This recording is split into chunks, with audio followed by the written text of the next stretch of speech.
right, guys, so techniques for this week, we're working out of side control. We're going to go over top and bottom side.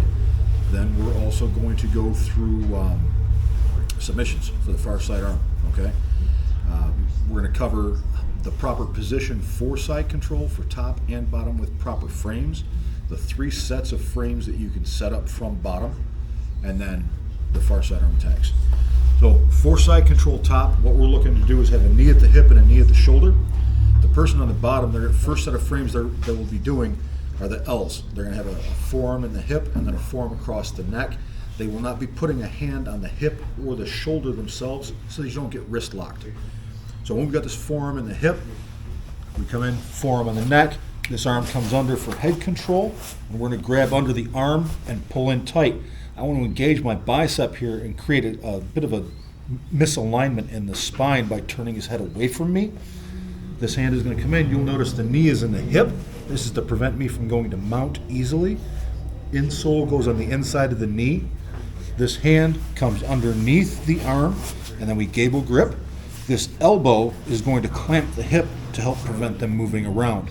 I want to be sternum to sternum here, lower the hips, and just be heavy, right? We're going to apply pressure with gravity from this position.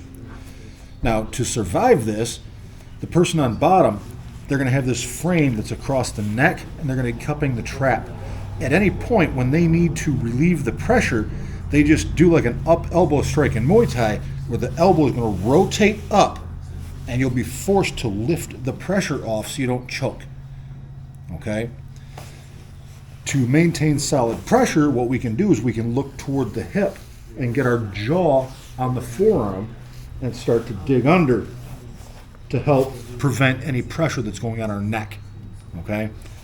Now, this is top side control and bottom side control with the basic L frames. A couple of the frame setups that we can do, Shane can do a prayer position where he's going to put his hands together and the hands will go on the side of the head that the person on top's body is. And that is to prevent the person on top from being able to easily pry the arm off. Because if he's over on this side, right, it'd be easy to attack this arm. If he's over here, his head is going to block that hand and prevent me from peeling this arm away to attack it easily.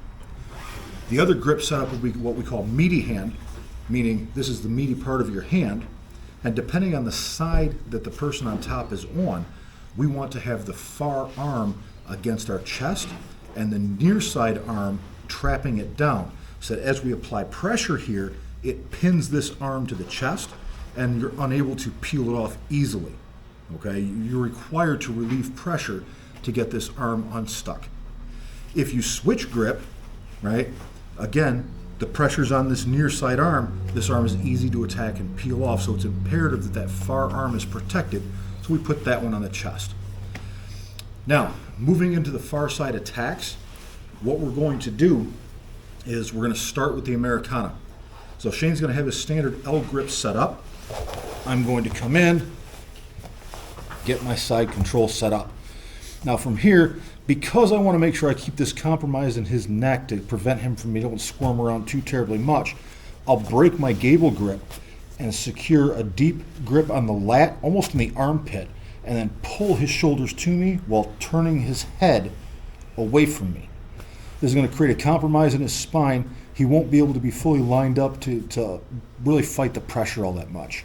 Then with this hand, I'm going to start attacking this elbow and wedging my elbow down to the hip so I can open this up. I'll look to the hip, use my head as a battering ram, and push this hand out.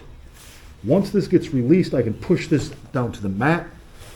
I'm going to C-clamp at this point to try and secure it. This hand's going to come out and come straight across. I don't want to make big looping movements here. He'll be able to trap out my bicep and stop me from doing things. So I'm going to bring my arm out, snake it right across, secure the wrist with a cup grip. My elbow is going to go on the mat right next to his ear, and I'm going to turn his head back the other way. This hand's going to come underneath, secure my own wrist with another cup grip. I'm going to slowly pin his wrist to the mat and then drag his elbow down to his rib cage. Once I feel all the tension in the shoulder, I'm going to slowly throttle my elbow off of the mat to raise his elbow up and get the tap. That is the Americana from top side. Next, we're going to look at if he escapes the arm, we're going to go into a straight arm bar. Same setup. I'm here, get my grip, wedge the elbow out, start pressing the head. As I come out to attack the wrist, he's going to straighten his arm. Now, most folks will attack on this angle to come underneath to go after the elbow. I prefer securing with the thumb on the inside of the wrist or grabbing the wrist. I'll bring my arm under and make sure the flat of my wrist is under his elbow, cup my own wrist, and then I'm just going to do the same throttling movement while pushing his wrist down to the mat. I will throttle up for the arm bar attack. As I go to attack this same motion, if he goes to grab his belt to secure his arm, I'm going to take this arm that's by the hip and I'm just going to walk my fingers out. He cannot reach down any farther. This is a good thing for us. This hand will go underneath and we're going to fish hook the elbow and open it up. I can then grab the wrist with a C-clamp, pin it to the mat. I'm going to push the elbow high, secure my own wrist. I'll then kick my right leg out, put the hip toward the mat, step up. I'm going to roll his shoulder to me and then secure the Kimura.